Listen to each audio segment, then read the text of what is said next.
Hi hello வணக்கம்.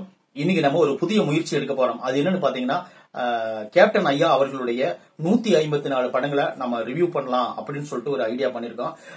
நம்ம மணி official சேனலுக்கு நீங்க எப்பயுமே சப்போர்ட் பண்ணுவீங்க நான் நம்புறேன். அது போல இந்த விஜயகாந்த் சாருடைய படத்துக்கு நாங்க வந்து இந்த மாதிரி ரிவ்யூ பண்ணலாம்னு ஐடியா பண்ணிருக்கிறோம். உங்களால முடிஞ்ச சப்போர்ட்டிங்க எங்களுக்கு பண்ணுங்க. ஃபர்ஸ்ட் விஜயகாந்த் நடிச்சு விஜயராஜா இருந்தவர் விஜயகாந்தா மாறி 1979 ஒரு படம் நடிக்கிறாரு.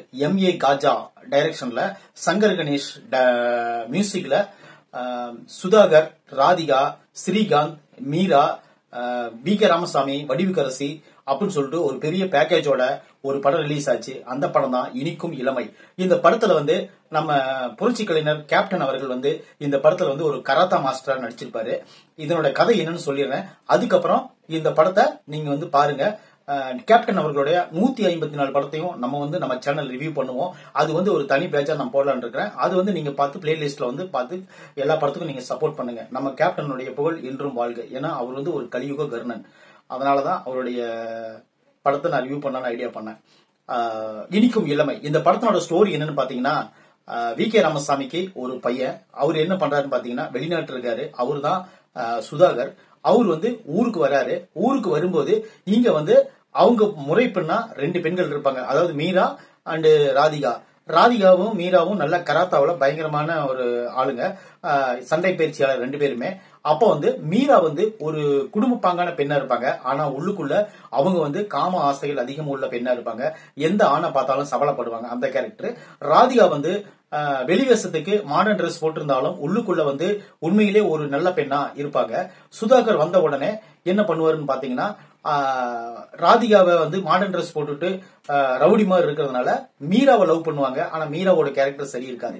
மீரா என்ன பண்ணுவாங்கன்னு பாத்தீங்கன்னா, அவர் வந்து அந்த பெண் வந்து நிறைய ஆண்களை சபலப்படுத்துவாங்க. அந்த ஆண்கள்ல ஒருத்தர் தான் கராத்தா மாஸ்டர் இருக்கிற நம்ம விஜயகாந்த். அவரோட மிஸ்யூஸ் பண்ணுவாரு. அப்புறம் அதுக்கப்புறம் நம்ம ஸ்ரீகாந்த் ட்ரை பண்ணுவாங்க. ஸ்ரீகாந்த் வந்து அவருக்கு வலையில விழ மாட்டாரு. அப்புறம் என்ன ஆகுதுன்னு பாத்தீங்கன்னா, கடைசியா கர்ப்பம் ஆயிருவாங்க மீரா. அது வந்து கலைக்க போகும்போது டாக்டர் சொல்லிடுவாங்க, நீ ஏற்கனவே நிறைய வாட்டி கர்ப்பத்தை கலைச்சிட்ட, இன்னொரு டைம் நீ கலைச்சினா உன்னுடைய உடம்பு தாங்காது அப்படின்னு சொல்லிடுவாங்க.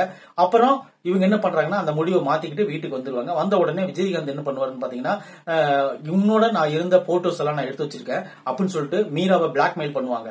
பண்ண உடனே அவர் என்ன பண்ணுவாருன்னா, பணம் கொடுத்து அந்த போட்டோஸ் எல்லாம் வாங்கிடுவாங்க. அதுக்கப்புறம் இந்த உண்மைகளா தெரிஞ்சுக்கிட்டு சுதாகர் என்ன பண்ணுவாருன்னு பாத்தீங்கன்னா, மீராவை ரிஜெக்ட் பண்ணிட்டு அடுத்ததா நம்ம ராதிகாவை மேரேஜ் பண்ணிக்குவாரு. மேரேஜ் பண்ணோன்னா மீரா அவங்க இறந்துருவாங்க. இதுதான் இந்த படத்தினுடைய கதை. இந்த படம் வந்து ஓரளவுக்கு பார்த்து ரசிக்கக்கூடிய படம் தான் இது. இப்ப வந்து 1979 வந்திருக்குன்னா அந்த படம் வந்து எந்த அளவுக்கு நல்லா எடுக்க முடியுமோ அந்த அளவுக்கு எடுத்திருப்பாங்க. அந்த காலத்துக்கு தகுந்த மாதிரி டெக்னாலஜி எல்லாமே. இந்த மியூசிக் இந்த படத்துல நல்லா இருக்கும். பாடல்கள் உண்மையிலே இந்த படத்துல கொஞ்சம் கேட்கும்படியாகவும் இருக்கும். இந்த படம் வந்து உங்களுக்கு பிடிக்கும்னு நான் நம்புறேன்.